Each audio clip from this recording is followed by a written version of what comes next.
तो हेलो बच्चों, आइए आज हम लोग इस वीडियो में आप लोगों को जो क्लास 10th साइंस में फिजिक्स है उसका पहला चैप्टर जो प्रकाश का प्रवर्तन है उसको स्टार्ट करते हैं हम लोग। और आज से लगातार आपको इस पे चैनल पे आपको इसका वीडियो मिलते रहेंगे। साइंस का और मैथ्स का दोनों बहुत बेहतरीन ढंग से आपको तैयारी कराया जाएगा। तो उम्मीद है कि अगर आप इस पे जुड़ते हैं तो आपको बेहतरीन फायदे होंगे, एकदम फ्री ऑफ कॉस्ट, कोई चार्जेज नहीं आपको देना पड़ेगा इसके लिए। ऑनलाइन आप बेहतरीन ढंग से सब कुछ आपको डिफिनेशन लिखा हुआ मिलेगा, हम आपको उसको एक्सप्लेन कर देंगे, आप उस पर कॉपी पे नोट डाउन करके आप बेहतरीन ढंग से क्या कर सकते हैं, पढ़ सकते हैं। तो आइए देखिए, हम लोग सबसे पहले स्टार्ट करके आपको बताते हैं कुछ रिफ्लेक्शन ऑफ लाइट यानी प्रकाश का प्रवर्तन। आपका चैप्टर का नाम है पहला। अपवर्तन भी इसी में है, लेकिन हम लोग पहले प्रवर्तन को कंप्लीट अच्छे ढंग से पढ़ लेंगे, उसके बाद अपवर्तन पढ़ेंगे। भारतीय भवन में देखेंगे तो शायद अलग अलग इसको करके दिया है, लेकिन एनसीईआरटी में एक ही बुक में इसको क्या कर दिया, ऐड कर दिया एक ही चैप्टर में। तो देखिए, हम लोग सबसे पहले जानते हैं कि प्रकाश प्रकाश क्या है। तो देखिए, प्रकाश एक तरह से जैसे हम भी अगर आप यहाँ पे खड़े हैं तो प्रकाश के माध्यम से ही क्या हो रहा है, आप हमको देख पा रहे हैं। अगर यहाँ पे लाइट तुरंत कट जाए तो आप नहीं देख पाइएगा। तो एक तरह से हम कह सकते हैं कि प्रकाश वह कारक है, प्रकाश वह कारक है जिसकी सहायता से हम किसी वस्तु को क्या करते हैं, देख पाते हैं। अगर प्रकाश नहीं रहे तो पूरी दुनिया क्या रहेगी, अंधेरा हो जाएगा। सूर्य नहीं निकले तो जैसे रात में सूर्य नहीं निकलता है तो अंधेरा पूरा हो जाता है, वैसे ही प्रकाश एक तरह से क्या है, कारक है। प्रकाश वह भौतिक कारक है जिसकी सहायता से हम किसी वस्तु को क्या करते हैं, देख पाते हैं। तो प्रकाश का डिफिनेशन आपका यही हुआ कि प्रकाश वह कारक है जिसकी सहायता से हम किसी वस्तुओं को देख पाते हैं। ये एक तरह से हम लोग का माध्यम का काम करता है। उसके बाद हम लिखे हैं कि प्रकाश का गुण। प्रकाश का वैसे तो बहुत ही सारा गुण है, लेकिन हम आपको 5 गो गुण यहाँ पे लिखे हुए हैं। आपको ये भी अगर याद रखते हैं तो आपके लिए बहुत ही बेहतर रहेगा। सबसे पहला गुण है कि प्रकाश हमेशा सीधी रेखाओं में गमन करता है, चलता है।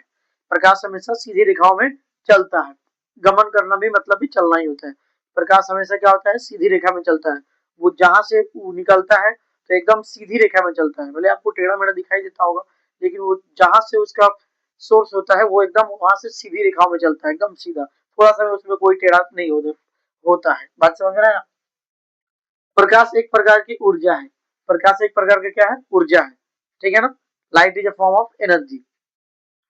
प्रकाश की चाल सबसे अधिक निर्वात में होती है। प्रकाश की चाल सबसे अधिक कहाँ होता है, निर्वात में होता है, ठीक है ना। 3 गुणे 10 के पावर 8 मीटर पर सेकंड। अब आपको ना पानी में भी आपको बता दें तो 2.25 into 10 to the power 8 metre per second पानी में होता है। उसके बाद आपका कांच में कितना होता है, तो कांच में आपको बता दें 2 इंटू 10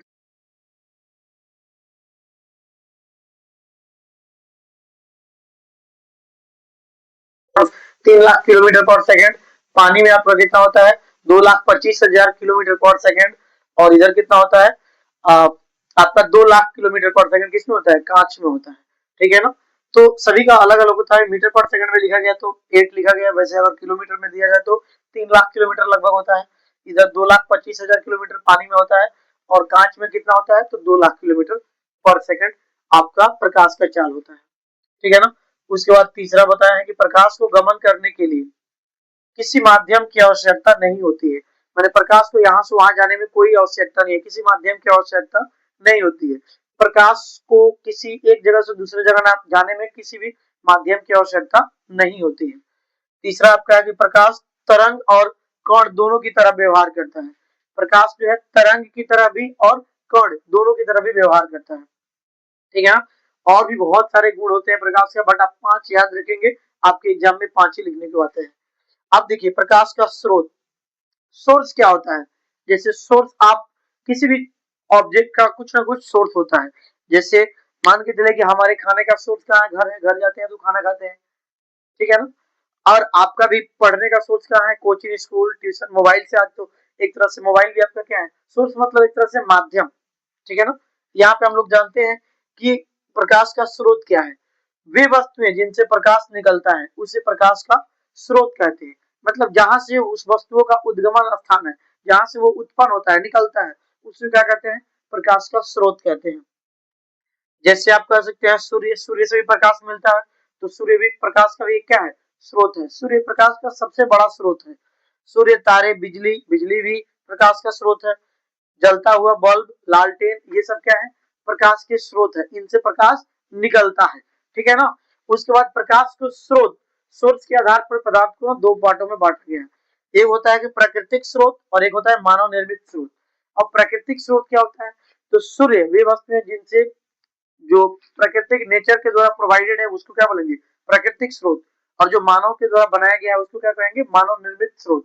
जैसे कि आप प्राकृतिक स्रोत को आप लिख सकते हैं, इसमें सूर्य हो जाएंगे, तारे हो जाएंगे, ये सब क्या होगा, बहुत सारे। सूर्य एक तरह से कह सकते हैं कि सूर्य सबसे बड़ा प्राकृतिक स्रोत है, यहाँ से उत्पन्न होता है लाइट, निकलता है प्रकाश। बात समझ में आ रहा ना। उसके बाद आपका मानव निर्मित स्रोत, जिसको मानव ने बनाया है उसको क्या कहेंगे, मानव निर्मित स्रोत। वैसा प्रकाश का वह स्रोत जिससे प्रकाश निकलता हो और मानव निर्मित हो, ठीक है ना। जैसे आप क्या कर सकते हैं, आपका जलता हुआ बल्ब, बल्ब जो मानव ने बनाया है, ये क्या होगा, बल्ब, आपका लालटेन, ठीक है ना, ये सब क्या है, आपके मानव निर्मित स्रोत है। अब हम लोग देखते हैं इसको इरेज करके, इसके बाद टॉपिक क्या है वो जानते हैं। हाँ, तो आइए बच्चों, हम लोग जानते हैं इसमें जो अगले टॉपिक पे हम लोग बाकी रखे थे इसको, कि प्रकाश को आर पार, सॉरी, प्रकाश उत्सर्जित करने के आधार पे वस्तुएं कितने प्रकार की होती है। एक प्रदीप्त वस्तु और अप्रदीप्त वस्तु, एक ल्यूमिनस जिसको बोलते हैं और नॉन ल्यूमिनस बोलते हैं, ठीक है ना। आइए देखिए, हम लोग इस वीडियो में आपको इसी के बारे में बात कर रहे हैं। प्रकाश के प्रवर्तन जो चैप्टर नंबर पहला क्लास 10th का चला रहे थे, उसी में का आपका टॉपिक नंबर अगला है। प्रदीप्त या दीप्तमान वस्तु किसको बोलते हैं। देखिए, वे वस्तुएं जो प्रकाश उत्सर्जित करती है उसे दीप्तमान या प्रदीप्त वस्तु कहते हैं। मतलब क्या हुआ कि वे वस्तुएं जिनसे जिनसे जिस वस्तु से प्रकाश निकलता है उसे क्या कहेंगे, दीप्तमान या अप्रदीप्त, सॉरी, प्रदीप्त वस्तु कहेंगे। जिस वस्तु से प्रकाश निकलता हो उसे क्या कहेंगे, दीप्तमान या प्रदीप्त वस्तु कहेंगे, ठीक है ना। जैसे कि सूर्य, सूर्य से भी प्रकाश निकलता है, तो इसको भी हम लोग क्या बोल सकते हैं, प्रदीप्त या दीप्तमान वस्तु। लालटेन, जलता हुआ बल्ब, जलती हुई मोमबत्ती, ये सब क्या है, दीप्तमान वस्तु है, इनसे प्रकाश निकलता है, ठीक है ना। जिन वस्तुओं से प्रकाश निकलता है उसे दीप्तमान या प्रदीप्त वस्तु कहते हैं। जैसे कि आपको एग्जाम्पल बता दिए, एग्जाम में आ जाता है कि निम्न में से कौन दीप्तमान वस्तुएं हैं। अगर आपको पता रहेगा तो तुरंत टिक मारेंगे। चलिए देखिए, अगला टॉपिक क्या है, प्रदीप्त या अदीप्तमान वस्तु। प्रदीप्त वस्तु या अदीप्तमान वस्तु किसे कहते हैं वो देखिए। देखिए, ये सब आपके टॉपिक से रिलेटेड है, केवल जो प्रकाश के प्रवर्तन हम लोग का मेन चैप्टर है, उसको समझने के लिए ये सब बातें आपको जानना बहुत जरूरी है। अगर नहीं जानेंगे तो नहीं समझ में आएगा। अप्रदीप्त या दीप्तमान वस्तु क्या है, वे वस्तुएं जो प्रकाश उत्सर्जित नहीं करती है उसे अप्रदीप्त या अदीप्तमान वस्तुएं कहते हैं। मैंने जिस वस्तु से प्रकाश नहीं निकलता है उसे अदीप्तमान या अप्रदीप्त वस्तु कहते हैं। वो किसी वो दीप्तमान वस्तुओं की उपस्थिति में वो दिखते हैं, मैंने दूसरे के प्रकाश से वो दिखते हैं। वे वस्तुएं जो नहीं दिखते हैं उन्हें क्या कहेंगे, अदीप्तमान या अप्रदीप्त वस्तुएं, जिनसे प्रकाश नहीं निकलता है, सीधी सी बात है। जैसे कि टेबल, टेबल को अंधेरा में रख दीजिएगा, क्या प्रकाश निकलेगा उससे, नहीं निकलेगा। इसको अगर रख दे अंधेरा में, नहीं निकलेगा, ठीक है ना। कितना लाइन देंगे में नहीं निकलेगा, टेबल में कितना लाइन दीजिए सूखन में, तो लाइन निकलेगा, नहीं निकलेगा। टेबल, कुर्सी, पुस्तक, पौधे, बेंच, etc, ये सब क्या है, अदीप्तमान वस्तुएं, इनसे प्रकाश नहीं निकलते हैं, ठीक है ना। अब देखिए, प्रकाश की किरण किसको कहते हैं। तो देखिए, प्रकाश की किरण, जैसे आप जो लाइट जलता है ना, उसमें हजारों लाखों किरणें चलती है। आपको पता है कि प्रकाश जो है सीधी रेखा में गमन करती है, तो उसमें से एगो किरण को लेकर आइए, मैंने प्रकाश जिस पथ पर गमन करती है ना उसको क्या कहते हैं, प्रकाश का किरण कहते हैं। यानी यहाँ पे लिखा गया कि प्रकाश जिस सरल रेखा में गमन करती है उसे प्रकाश की किरण कहते हैं। मैंने जिस सरल रेखा में गमन करती है उसे क्या कहते हैं, प्रकाश की किरण कहते हैं। या उसको कह सकते हैं कि प्रकाश जिस पथ पर गमन करती है उसी पथ को क्या कहते हैं, प्रकाश का किरण कहते हैं। बहुत सारे टाइप के डिफिनेशन दे सकते हैं आप। उसके बाद आपका प्रकाश की किरण पुंज, प्रकाश का किरण पुंज। देखिए, किरण पुंज ना हम लोग देहात में बहुत सारे समझते हैं। प्रकाश की किरण जिसमें एगो किरण चलता है उसको प्रकाश की किरण, किरण पुंज जिसमें बहुत सारे किरण चलता हो, जिसमें क्या हो, बहुत सारे किरण हो, किरणों के समूह को, बहुत सारे किरणों के समूह को क्या कहते हैं, किरण पुंज कहते हैं। बात समझ में आया। एक साथ एगो चल रही है तो उसके ऊपर किरण कहेंगे, बहुत सारा चल रही है तो उसको किरण पुंज कहेंगे। कोई दिक्कत नहीं होना चाहिए। आइए देखिए, प्रकाश का किरण पुंज 3 प्रकार का होता है। प्रकाश का जो किरण पुंज है वो कितने प्रकार का होता है, तो 3 प्रकार का होता है। पहला क्या होता है, अपसारी किरण पुंज। अपसारी किरण पुंज, देखिए ये क्या होता है कि जब जब देखिए इसका डेफिनेशन तो लिखे नहीं, आप बोल देते हैं, बहुत बेहतरीन ढंग से आप सब समझेंगे। अपसारी किरण पुंज क्या होता है, देखिए जब किसी प्रकाश स्रोत से निकलती हुई प्रकाश किरण एक बिंदु से फैलती हुई बाहर फैलती हुई प्रतीत होती है, उसी को क्या कहते हैं, अपसारी किरण पुंज।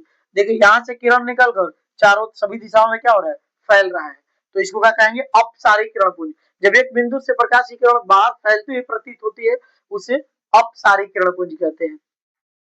समांतर किरण पुंज क्या होता है, दो किरणों के बीच की दूरी समान हो, पैरेलल लाइन जो हम लोग जानते हैं मैथमेटिक्स में, वही पैरेलल बीम इसको इंग्लिश में बोलेंगे। इन दो किरणों के बीच की दूरी क्या होगा, समान होगा, वो कभी एक दूसरे को इंटरसेक्ट मतलब कभी एक दूसरे को काटेंगे नहीं, ये क्या होगा आपका समांतर किरण पुंज। उसके बाद अभिसारी किरण पुंज क्या होता है, प्रकाश स्रोत से प्रकाश की किरण निकलकर एक बिंदु पर मिलती हुई प्रतीत होती है, माने एक बिंदु पर इकट्ठा होती है, उसे क्या कहते हैं, अभिसारी किरण पुंज। जब प्रकाश की किरण किसी बिंदु स्रोत से निकल जब प्रकाश की किरण किसी प्रकाश स्रोत से निकलकर एक बिंदु पर मिलती हुई प्रतीत होती है, उसे क्या कहते हैं, अभिसारी किरण पुंज। तो बहुत ही बेहतरीन ढंग से आपको ये सब क्लियर करवाए होंगे, उम्मीद होगा कि ये वीडियो आपको बहुत बेहतरीन लगेगा। अब मिलते हैं नेक्स्ट टॉपिक पे। तो आइए बच्चों, अब हम लोग अगले टॉपिक पे आते हैं, जो प्रकाश के आर पार होने के आधार पर पदार्थ कितने प्रकार के होते हैं उसको देखते हैं हम लोग इस वीडियो में। और ये बहुत ही बेहतरीन है, और बहुत सारे एग्जाम में इस टाइप के क्वेश्चन ऑब्जेक्टिव में पूछ देते हैं। देखिए पहला है पारदर्शी पदार्थ। पारदर्शी पदार्थ क्या होता है, ट्रांसपेरेंट इसको इंग्लिश में बोलते हैं। पारदर्शी पदार्थ वे पदार्थ जिनसे होकर प्रकाश आसानी से पार कर जाता है, उसे पारदर्शी पदार्थ कहते हैं। मतलब वैसे पदार्थ जिनसे होकर प्रकाश आसानी से क्या हो जाए, आर पार हो जाता है, उसको क्या कहते हैं, पारदर्शी पदार्थ कहते हैं। क्या कहते हैं, पारदर्शी। जैसे में कांच, मतलब अच्छा वाला कांच, जैसे मान के चलिए गाड़ी के सामने अगर कांच लगा रहता है, आप ड्राइवर देख कर चलाता है ना, तो इस पार से उस पार दिखता है कि नहीं, तो वो क्या है, पारदर्शी है। उसके बाद आपका पानी, साफ सुथरा पानी नल से या कल से भर के लाइए और देखिए उसमें नीचे अगर कुछ रखा जाएगा, गंदा रखा जाता है, एक ईंट डालकर देखिए उसमें आपको दिखाई दे देता है ना, तो ये पारदर्शी है। पारदर्शी का मतलब होता है कि एक पार से दूसरे पार एकदम क्लियरली दिखाई दे दे, उसको क्या कहते हैं, पारदर्शी पदार्थ कहते हैं। ठीक है ना। उसके बाद हवा, हमारे सामने हवा है लेकिन हमारे सामने एक वस्तु दिखाई देती है ना बहुत क्लियरली, तो इसलिए उसको क्या बोलेंगे हम लोग, पारदर्शी पदार्थ बोलेंगे। ठीक है ना। उसके बाद आपका पारभासी या अल्प पारदर्शी। पारभासी या अल्प पारदर्शी इसको क्या बोलते हैं, वे पदार्थ जिनसे होकर प्रकाश की कुछ मात्रा ही पार कर पाता है, उसे पारभासी पदार्थ कहते हैं। मतलब क्या हुआ कि प्रकाश, मतलब वैसे पदार्थ जिनसे होकर प्रकाश की कुछ मात्रा एक पार से दूसरी पार हो पाती है, उसे क्या कहते हैं, पारभासी या अल्प पारदर्शी। मतलब थोड़ा सा पार करता है और नहीं, पूरा नहीं, मतलब 100% जिसको कहेंगे वैसा नहीं। ठीक है ना। प्रकाश की कुछ मात्रा एक पार से दूसरी पार हो जाती है, उसे क्या कहते हैं, पारभासी या अल्प पारदर्शी। ठीक है ना। जैसे कि घिसा हुआ कांच, उसको रगड़ दीजिए, घिस दीजिए उसको, तो उससे थोड़ा सा ही प्रकाश इस पार उस पार हो जाएगा। तेल लगा हुआ कागज, ये भी क्या है, अल्प पारदर्शी का उदाहरण है। रक्त, दूध, आंख की पलक, आंख आप सोए रहिए लाइट बंद रहेगा, जैसे लाइट आएगा तुरंत आपको पता लग जाएगा कि हाँ लाइट आ गया। ठीक है ना। तो ये आंख की पलक जो होती है ना, ये भी आपका अल्प पारदर्शी या पारभासी कह सकते हैं इसको। ठीक है ना। ये एग्जाम्पल में ही आते हैं, बोल देगा कि निम्न में से कौन अल्प पारदर्शी का उदाहरण है। तेल लगा कागज बहुत ही फेमस है, ये आप याद रखेंगे। ठीक है ना। और घिसा हुआ कांच। उसके बाद आपका है अपारदर्शी पदार्थ। ये क्या होते हैं, वे पदार्थ जिनसे होकर प्रकाश आर पार बिल्कुल ही नहीं हो पाता है, उससे अपारदर्शी पदार्थ कहते हैं। मतलब थोड़ा सा कुछ हो भी नहीं करेगा, मारेंगे लाइट, एने का लाइट वो नहीं रह जाएगा। ठीक है ना। उसको क्या कहेंगे, अल्प पारदर्शी, सॉरी अपारदर्शी पदार्थ कहेंगे। ठीक है ना। जैसे मान के चलिए बोर्ड है, बोर्ड पे लाइट मारेंगे, क्या उस पार की पदार्थ दिखाई देगा, नहीं दिखाई देगा। अगर आप यहाँ पे खड़े हमारे ऊपर लाइट मारिए